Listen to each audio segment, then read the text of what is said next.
Mi stupisce che di questi tempi nessuno abbia notato al mercato dell'usato questi preziosissimi oggetti che potrebbero essere indispensabili qualora la situazione peggiorasse. Si tratta di due fornelli che non sono alimentati né a gas né a elettricità, ma a alcol o a olio, volendo anche con altri carburanti, per esempio cherosene, olio di lentisco, che è un arbusto che si trova ovunque, dalle cui bacche viene estratto un olio. Potrebbero essere alimentati anche da grassi animali, per esempio dalla sugna. Chiaro che l'alcol non rilascia odori nell'ambiente, mentre gli altri combustibili potrebbero rilasciare un odore non gradevole nell'ambiente. Io per questo tutorial li ho caricati con alcol, come mi ha indicato il negoziante a cui mi riferisco quando vado a cercare oggettistica del passato, che secondo me è immortale, dagli attrezzi agricoli agli oggetti per cucinare. Questi aiutanti dell'umanità, anche se dimenticati, possono sempre tornare utili. Partiamo con questo pregiatissimo aggeggio in rame che ho pagato 18 euro e che è stato definito dal mio antiquario di fiducia con il nome di cuccagna. Ora tutti pensiamo alla cuccagna come a un gioco che consiste sostanzialmente nel gareggiare per recuperare del cibo appeso a un palo o a degli alberi. Ragionando però sull'etimologia della parola cuccagna, possiamo notare che ha dentro la parola cook, che proviene dal norreno, dal germanico cucania, kukavn, che sostanzialmente significa cucinare. Lo stesso verbo cook, to cook, in inglese moderno significa cucinare.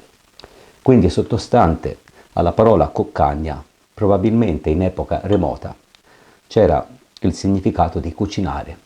Da qui anche l'associazione probabile con l'albero al quale sono appesi dei cibi da recuperare nel corso di una gara.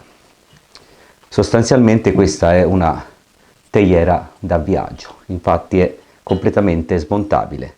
Manico, supporto, fornello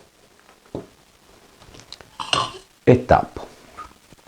18 euro ben spesi, questo è un oggetto che avrà sicuramente più di 100 anni, probabilmente è erede di antichi progetti, addirittura risalenti ai tempi dei Longobardi o addirittura degli antichi romani, che probabilmente si spostavano anche con questi fornelletti per rifocillarsi durante le pause.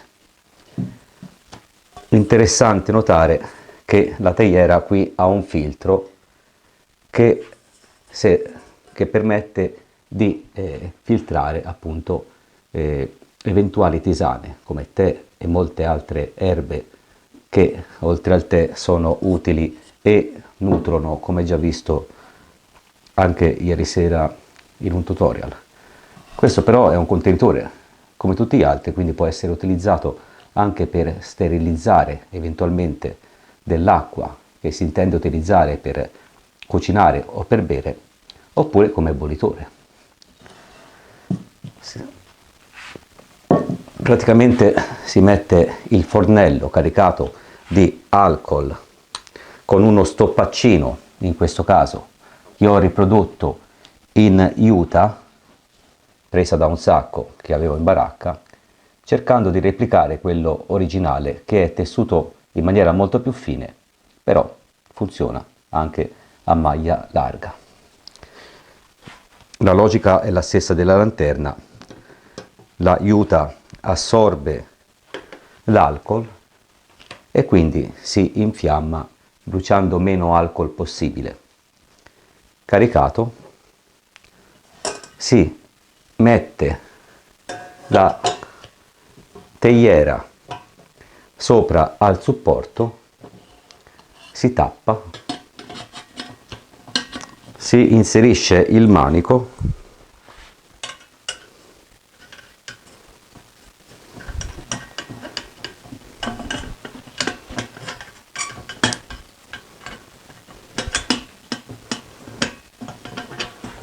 e si accende con un normale accendino.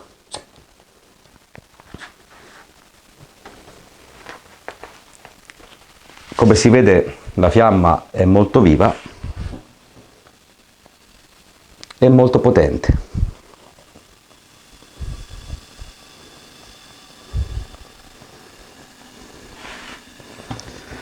Quando abbiamo utilizzato il fornellino portatile, la cuccagna per cucinare, andiamo a spegnere il fuoco con il tappo, che previene anche l'eventuale evaporazione dell'alcol che, qualora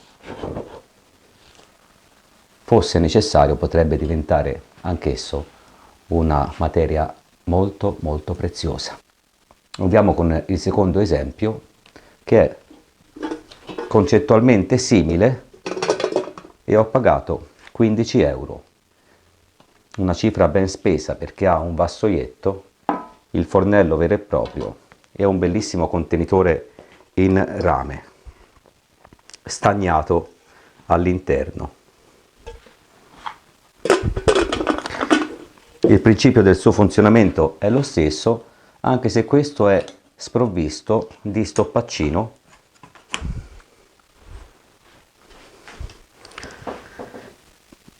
e ci si può inserire dentro un batuffolo di cotone che funge appunto da stoppaccino. Niente vieta di metterci l'aiuta al posto del cotone qualora il cotone scarseggiasse. Ricordo che l'aiuta è un materiale naturale proveniente da una pianta, come quasi tutti i tessuti, anzi come praticamente tutti i tessuti. Curiosamente questo fornellino portatile ha anche un sistema per arieggiare l'interno, quindi per far entrare più o meno aria e dare più o meno potenza al fuoco. Anche questo si accende con un normale accendino. Quando poi dobbiamo chiuderlo e metterlo da parte e spegnerlo, usiamo il suo tappino originale, che anche in questo caso contribuirà a evitare in parte che l'alcol evapori. Niente toglie che al posto di questa pentola in rame si possa utilizzare un qualsiasi altro recipiente.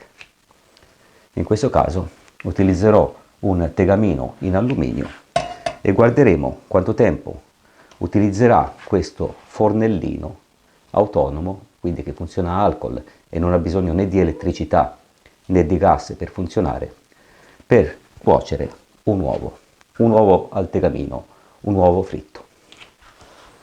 Vado a accendere.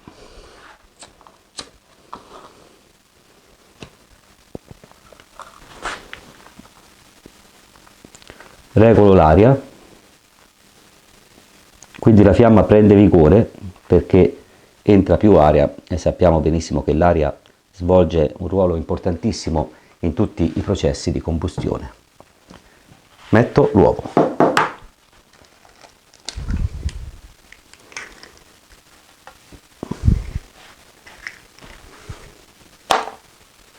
Vediamo che l'albume si sta gradualmente addensando e sta diventando chiaro.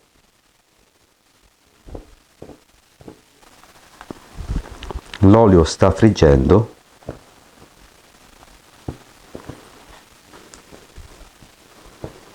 Sembra quasi una magia, tra l'altro ci sono anche notevoli margini di sicurezza perché nonostante siamo su una superficie infiammabile, la fiamma del fornellino a alcol, fornellino portatile, appare decisamente sicura.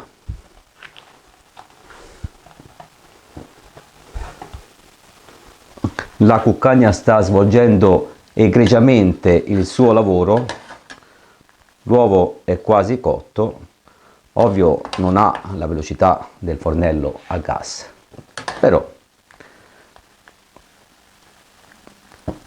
diciamo che ha una buona velocità, paragonabile a alcuni fornellini da campeggio di quelli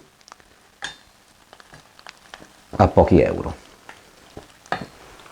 Non so se si riesce a sentire il rumore dell'olio della frittura.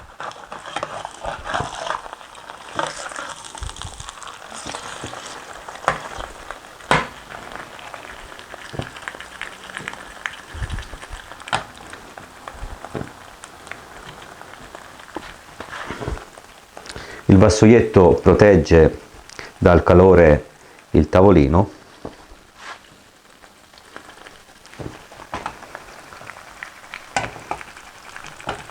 e l'uovo è cotto.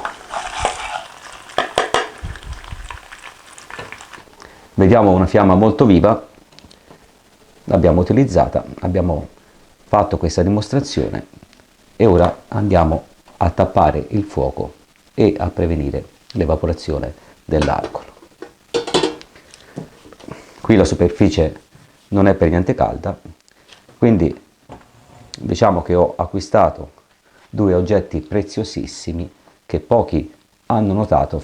A mio avviso, oltre a essere due bellissimi oggetti da collezione, questi due fornellini, queste due cuccagne, potrebbero tornare utili in moltissime circostanze. Potremmo quindi utilizzarli per cucinare praticamente qualsiasi cosa, a partire dalla colazione, un buonissimo tè o una buonissima alternativa al tè, e ce ne sono tante, e magari qualche volta ne parleremo, oppure bollire l'acqua per cucinare una minestra, per cucinare dei fagioli, per cucinare con altri recipienti qualsiasi altra cosa.